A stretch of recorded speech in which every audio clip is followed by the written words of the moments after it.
Go, no, that was Glenn Campbell.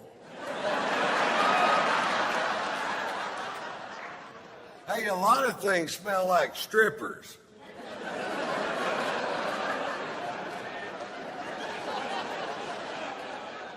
And I defended him to my wife. I said, you don't know what this guy's been through. He had his first famous golf shot on television when he was 2 years old.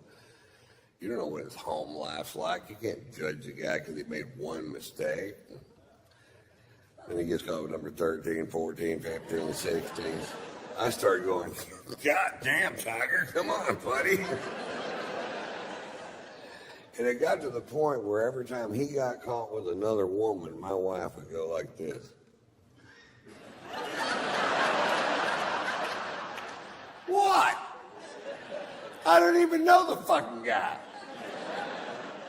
You act like I was holding his dick the whole time. We watched him make that long apology on television, and afterwards my wife goes, well, do you think a guy like Tiger could quit cheating on his wife? And I said,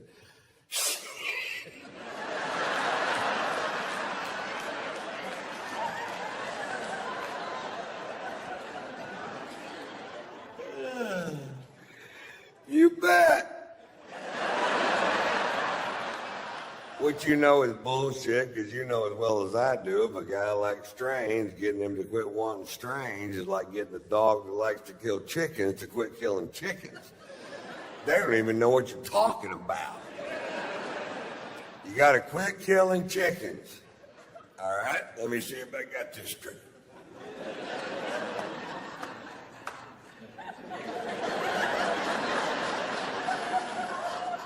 I can still kill chickens.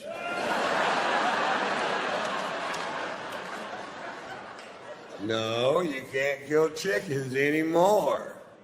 All right? Let's say I'm in a hotel room with the chicken.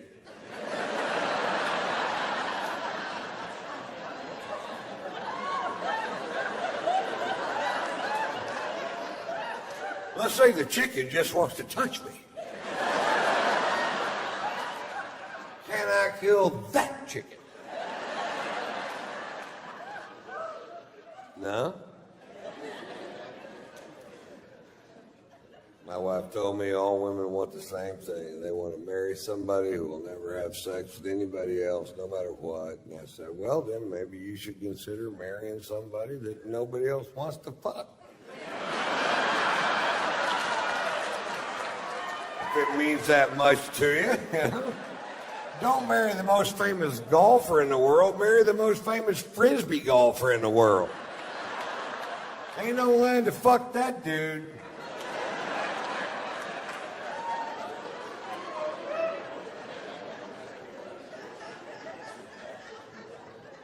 We had a chat about cheating that day, man. My wife told me, she goes, listen, Ron, let's get this straight. Sex is sex, period. I said, no, now, wait a minute. Oral sex is not the same as intercourse. She goes, it's the exact same thing. I said, it's not the same price.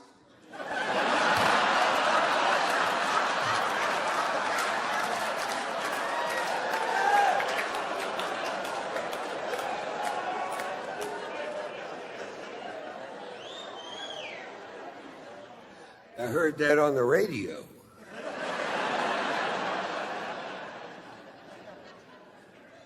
It all comes down to opportunity, man. Some guys are put into a position where they have to say no to beautiful women, and that is hard to do. And some guys are never put in that position, and that's way fucking easier. I see these big 350-pound guys all the time going, I have never cheated on my wife. I'm like, I bet that was tough. Tiger doesn't get any credit for all that pussy he turned down, and that's the number you're looking for right there. My wife's best friend, her husband cheated on her, and my wife hates Tiger's guts. And I'm like, well, what about that guy? You don't hate that guy? She goes, he did it one time. I said, he had one chance. This guy had sex with 100% of the women he possibly could his entire goddamn life. Tiger was 18 for 82,000. That takes a little goddamn discipline right there. If 82,000 women want to have sex with you and you only fuck 18 of them, that's love. He was in love with that woman. She broke his tiny tiger heart.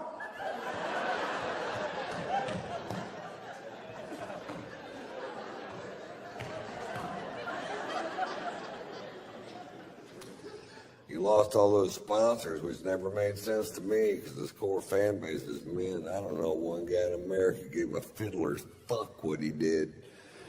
I guarantee you, not one guy in America went, really? Tiger got some straight pussy? I'm dropping AT&T! Not one guy gave a fiddler's fuck.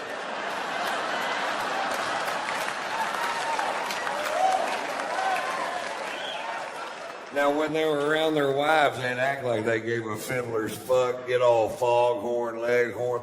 Why, I can't believe a man would commit such transgressions towards his wife. I say, how's his relationship with the Lord? I'd like to know.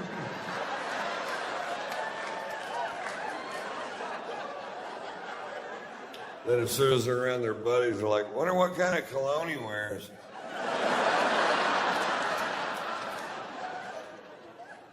I want to smell just like that dude, man.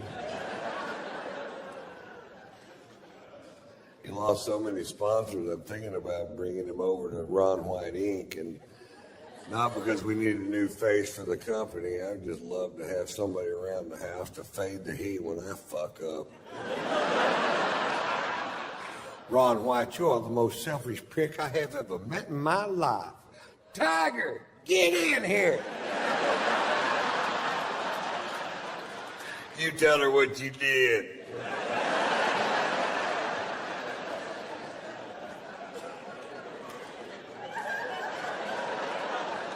Ron White, you're the finest man I have ever known. I shall fall to my bended knee and suckle your penis. Well, thank you, baby. Slow down. Watch out for those ears.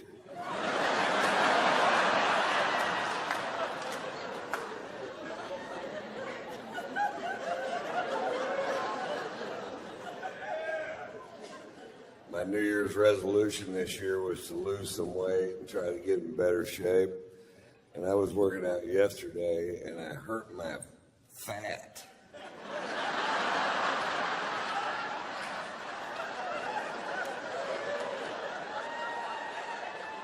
I sprained my fat roll.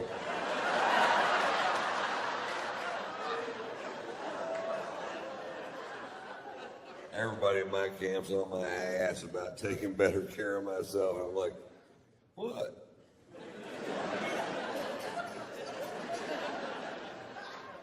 My wife bought me a bicycle thinking I might ride it. It's for sale. It's a good deal, too. It's like new. It's got 750 yards on it.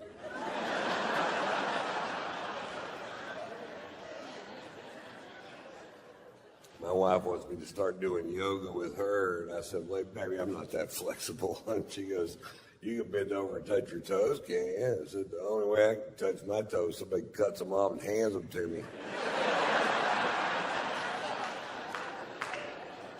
I can't even stand on one foot unless somebody's shining a flashlight in my eye.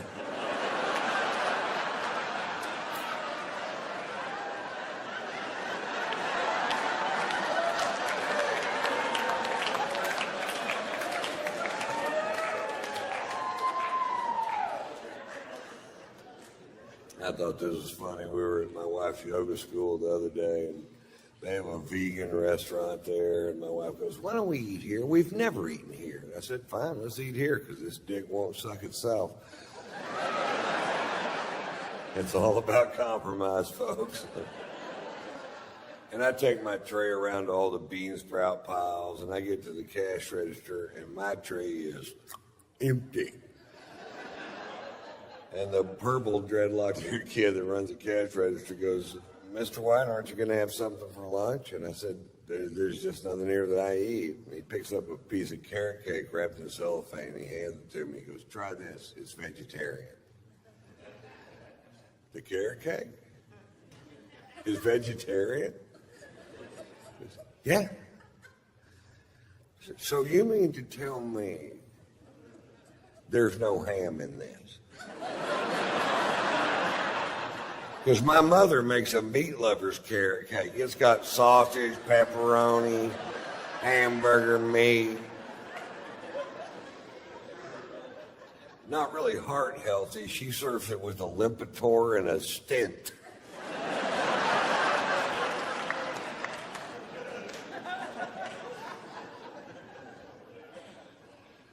They have Snuggies now for dogs, and I love dogs, but if I ever see a dog wearing a Snuggie, I'm going to kill it.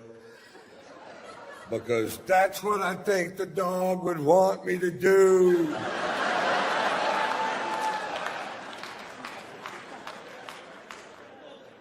I think if all dogs go to heaven, Michael Vick's going to be a little nervous if he makes the cut.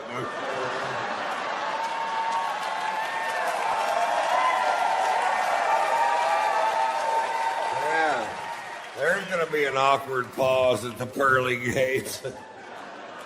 Really? They're all here? Yeah, it seems like they're waiting on you, too, Mike. I'm going to slip off to hell. Tell Bin Laden I said, "Fuck you." We got Bin Laden, man. It took 10 years. It wasn't exactly a calf rope. He was in that house for 6 years with 5 wives. I would have shot my fucking self.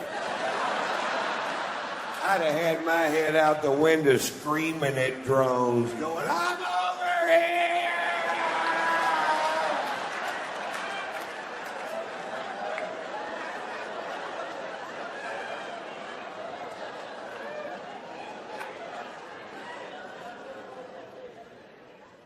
Women.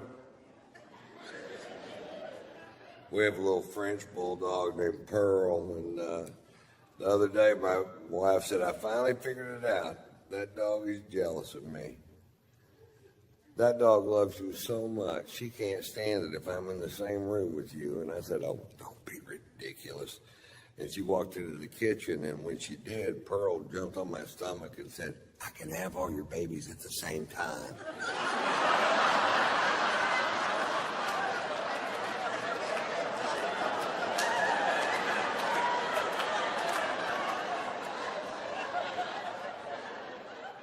She's coming back, act like nothing's going on. Nothing is going on. I didn't know whether to buy more of that weed or never smoke it again.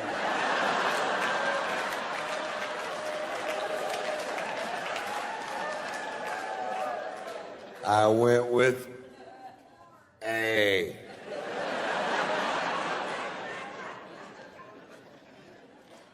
I got busted with weed in Florida last year. Less than a gram of weed. And they took my happy ass to jail. I've been partying in Florida for years. I didn't even know they had laws. Looked to me like everybody just run amok down there. And I'll run amok with you. I will run the fuck out of amok with you.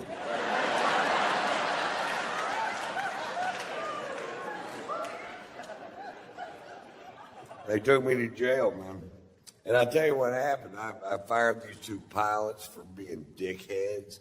And they were such dickheads, they started following my plane around on a software called FlightAware. And if you know the tail number, you can follow any plane in the world anywhere it goes. And then right before I landed in town, they call the cops, tell them it's a drug plane. So the cops are going, "Is that cake?"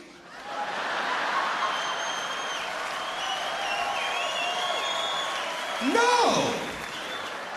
Certainly not cake. I got a little trouble. Did you guys hear anything about that? I'll tell you what happened. I had 2 sold-out shows in Fort Pierce, Florida, and we were going to land in Vero Beach, Florida, and I have an airplane that you guys bought me. Thank you. It's nice. It is really cool. And we land in Vero Beach, and when we land, I look out the window, and there's 3 cops standing there, and which is no big deal to me because cops love me, and so do firemen. And a lot of times I'll get a police escort from the airport to the venue, and this wasn't one of those times.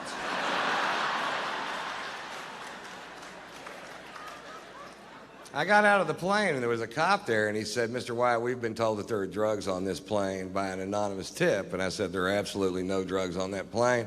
Now, I did have a little bit of weed in my bag, but I wasn't on the plane, so technically I'm not lying to this guy.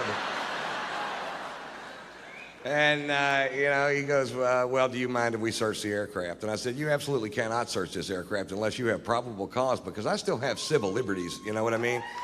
I do." And they said, "Okay, well, we just want the drug dog to walk by it a couple times." And I said, "Fine." And the drug dog walks by a couple times, and the guy goes, "Well, the dog gave us a signal that there are drugs on the plane." And I'm like, "No, he didn't. That dog didn't do anything. I was staring straight at him. He didn't wink, blink, oof a paw. What's his signal, a blank stare? That's all he did." Because the dog says there's drugs on the plane. I'm like, "Well, I said there wasn't drugs on the plane. Who are you going to believe, me or the..." Fuck, never mind, Now, I've got a show to go to. They spend an hour and a half going through this plane. An hour and a half, and I'm just sitting there going, "Oh, come on." And they get finished. Of course, there is no drugs on the plane, and I knew there wasn't. And I assume now they're going to let me go, and I'll go do my show. And I was like, "Well, that's fine, whatever." And then they go, "Well, now the dog needs to sniff that bag on your shoulder." And I was like, "Ruh-roh."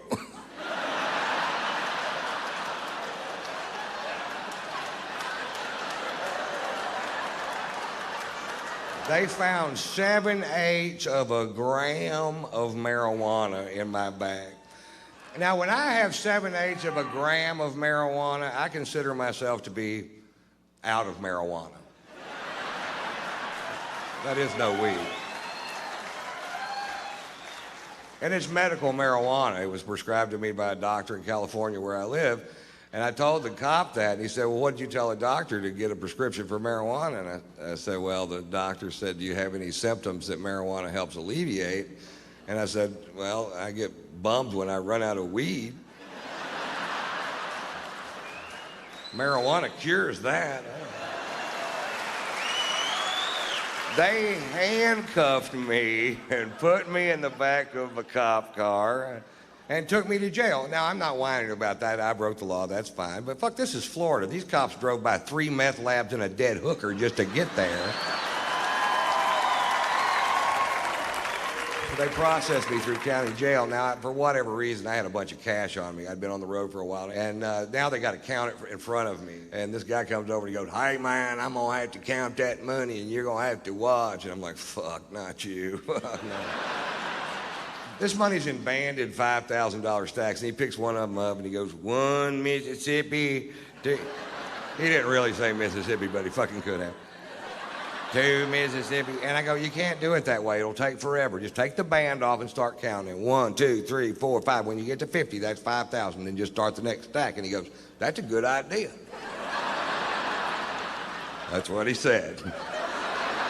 So he counts the second stack, and he goes, "Hey, buddy, wait a minute. There's only 42 in this one." I said, "Oh, that's okay. Just get 8 more out of this one. Put it in this one. Now you have 2 stacks of 50. That's $10,000. I'm teaching this motherfucker how to count." I was in jail for an hour and a half, and I don't know how word gets out so fast, but when I walk out of the jail, there's a big truckload of kids, and they have these signs that say, "Free Tater."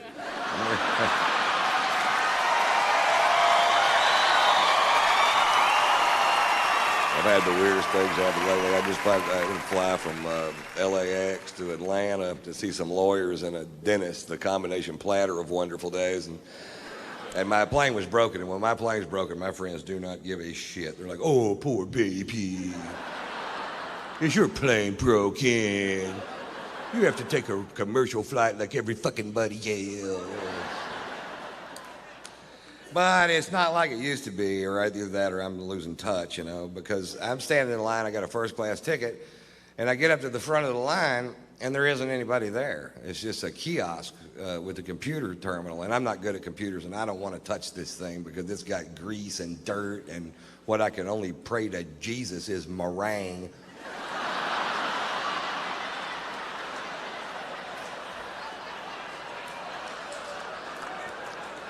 But it works pretty good, you know. I swipe my card through there, and up pops a diagram of the aircraft, and it shows all the seats on the plane. And it shows which ones are occupied so you can choose your own seat. And that is almost a great idea. What would make that a great idea is if there was a photograph of the person sitting in that chair.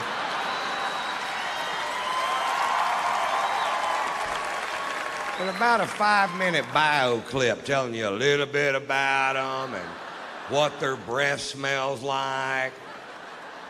Right, because I picked my seat and I'm in first class, so as soon as I walk into the cabin, I can see my chair, and sitting right next to me is a big fat fuck.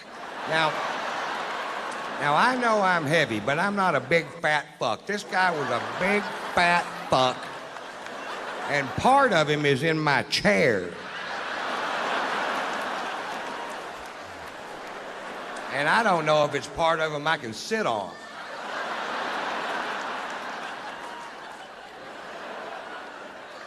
Hey, I've got a little tip for the morbidly obese, and I don't mean to sound cruel, but once you get to 550 pounds, stay home and go for the record. I'll sponsor you. Write tatersalad.com on your gut, and I'll send peaches over there. Peaches? Why wouldn't I send pizzas? I'll send peaches in a salad. But where would be the comedy, Mr. White? Oh, so you're all hung up about that, huh?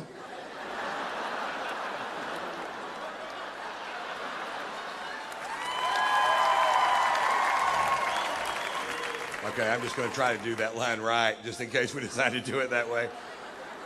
I'll send pizzas over there.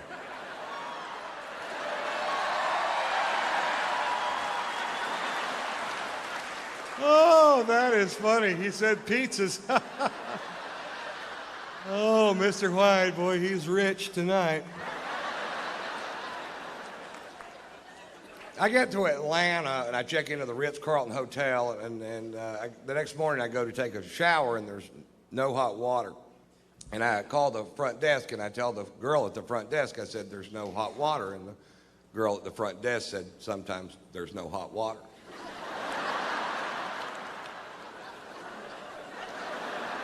Didn't I just tell you that?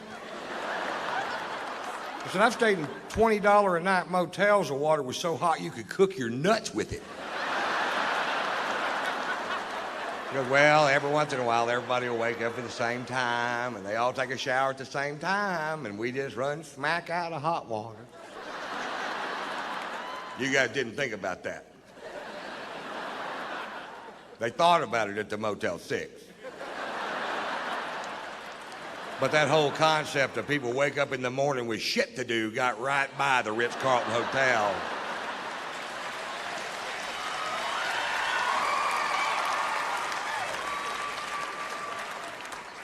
So I take a nice cold shower. And then I got to go meet with these lawyers. Now, I hate lawyers. I just can't stand them, and I hate them worse than you do, no matter how much. Have you ever seen video of that guy shooting his lawyer, and his lawyer's trying to hide behind that little tree, and he just keeps shooting? That's the funniest fucking thing I've ever seen in my goddamn life. I've got that on my video iPod, and if I just need a chuckle sometime during the day, I just hit the play button. Play, pow, pow, pow, pow, ha, ha, ha, ha. Play, pow, pow, pow, ha, ha, ha, ha, ha, ha. Play, pow. I do that till I come.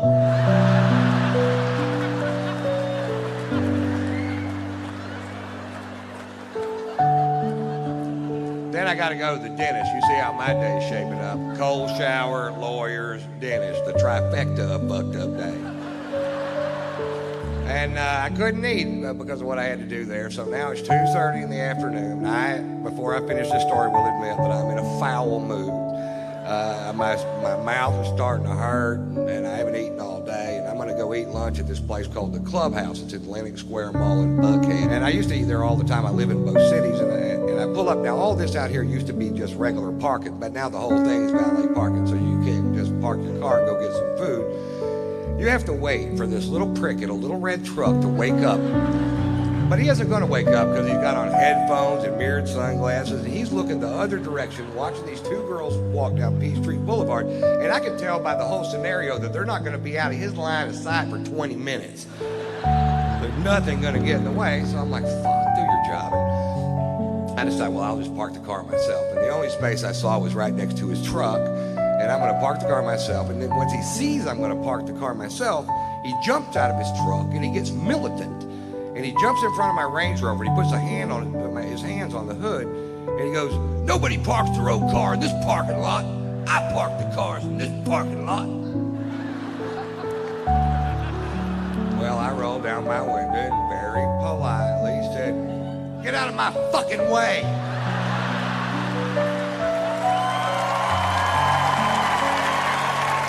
He goes, nobody talks to me like that. You can't park your car in this parking lot. And I said, fuck you. He goes, I'm calling the police. What's your first and last name? I said, it's fuck you. It's F-U-C-K, capital Y-O-U. Fuck you. That's my name. He gets on his radio and calls the Dalai Lama of all parking lot attendants, who comes squealing up in his little red truck. Apparently they give them to him. He hops out of the truck like he's gonna do something. He immediately recognizes me, and you see this big, oh shit, wash over his face.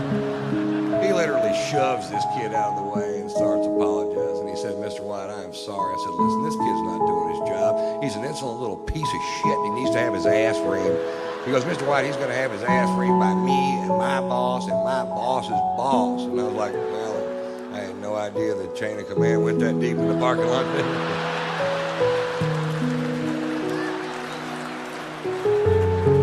He said, Mr. White, let us take your Range Rover. We'll wash it for you. We'll fill it up with gas. We'll park it, no charge. I said, don't park it here. I don't want this little prick to key it. He said, we'll park it on the other side. And I said, fine. So I go have a nice lunch and take more pain pills. Getting a little better mood.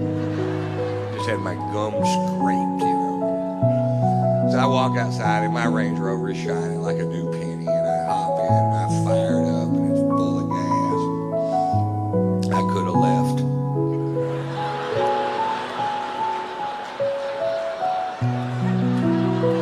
But instead I drove back over there where that kid was. I rolled down my window and he rolled down his window, and I went, how'd that work out for you? Pretty good?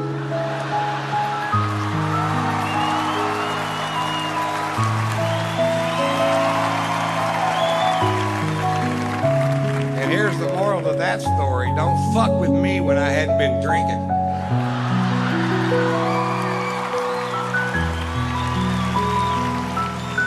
Pulitzer Prize-winning author Norman Mailer died last year at the age of 84 years old. For the last 60 years of this man's life, he drank to excess every day. He was married 6 times. He smoked pot. He stabbed his second wife. And I've never read one of his books, but I gotta tell you, I'm a huge fan.